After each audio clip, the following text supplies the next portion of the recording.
Hello दोस्तों, good morning. मैं हूं Dharminder Thakur, maths and motivational teacher.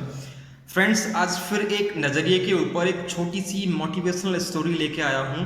इससे पहले भी मैंने एक मोटिवेशनल स्टोरी बनाई थी, वो भी नज़रिए पर ही थी। दोस्तों को बहुत पसंद आई, स्टूडेंट्स को भी बहुत अच्छी लगी, तो उन्होंने ही मुझे कमेंट करके बताया कि सर आप एक वीडियो और बनाइए। तो मैंने नज़रिए के ऊपर ही फ्रेंड्स बहुत अच्छी एक मोटिवेशनल स्टोरी बनाई है, और मुझे उम्मीद है कि आप ज़रूर उससे मोटिवेट होंगे और अपना जो नज़रिया है, सोचने का तरीका है, उसको ज़रूर बदलेंगे। और मैं आपसे ये वादा करता हूँ कि अगर आपको ये स्टोरी समझ में आती है तो 100% आपको ये सक्सेस होने में, आगे बढ़ने में आपकी पूरी मदद करेगी। आई स्टूडेंट, सुनते हैं एक छोटी सी मोटिवेशनल स्टोरी जो आपको बहुत इंस्पायर करने वाली है। स्टूडेंट, ये कहानी है डेविड और गोलियत की। स्टूडेंट्स, ये जो कहानी है ये होली बुक बाइबल में लिखी हुई है, और ये एक छोटे से गांव की कहानी है। उस गांव में एक गोलियत नाम का बहुत बड़ा राक्षस रहता था, जिसने लोगों को के मन में इतनी दहशत बिठाई हुई थी कि लोग बहुत ज़्यादा परेशान थे। लोग डरते थे उससे, और लोग उसके आगे इतने छोटे छोटे दिखते थे, क्योंकि उसका शरीर का जो आकार था वो बहुत बहुत बहुत बड़ा था। तो लोगों के मन में भय था। लोगों के अंदर ये नहीं था कि हम इससे लड़के इसको मार दें। एक दिन दोस्तों बड़ा अच्छा हुआ कि एक बच्चा जिसकी उम्र थी 17 साल का लड़का, जिसका नाम था डेविड, वो भेड़ चराता हुआ अपने भाइयों से मिलने आया, और उसने अपने भाइयों से और गांव वालों से कहा कि आप लोग इस राक्षस को मार क्यों नहीं देते, आप इससे लड़ते क्यों नहीं हो।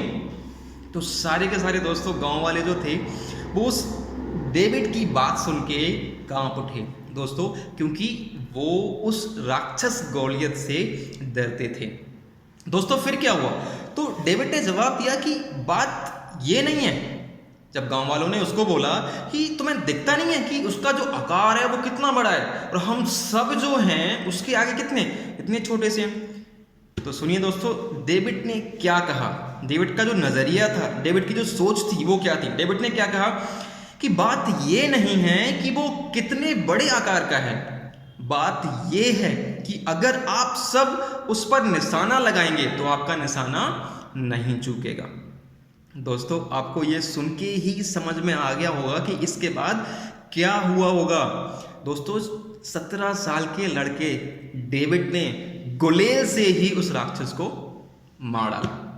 तो दोस्तों, उस राक्षस को लेके जो डेविड का नजरिया था वो क्या था, बहुत पॉजिटिव था, बहुत अलग था उन गांव के लोगों से। तो दोस्तों, इस छोटी सी मोटिवेशनल स्टोरी से हम क्या सीखते हैं कि जो लोग आशावादी होते हैं, जिनकी सोच पॉजिटिव होती है, वो सक्सेस की जो सीढ़ियां होती हैं, सफलता की जो सीढ़ियां होती हैं, वो आगे बढ़ते चले जाते हैं।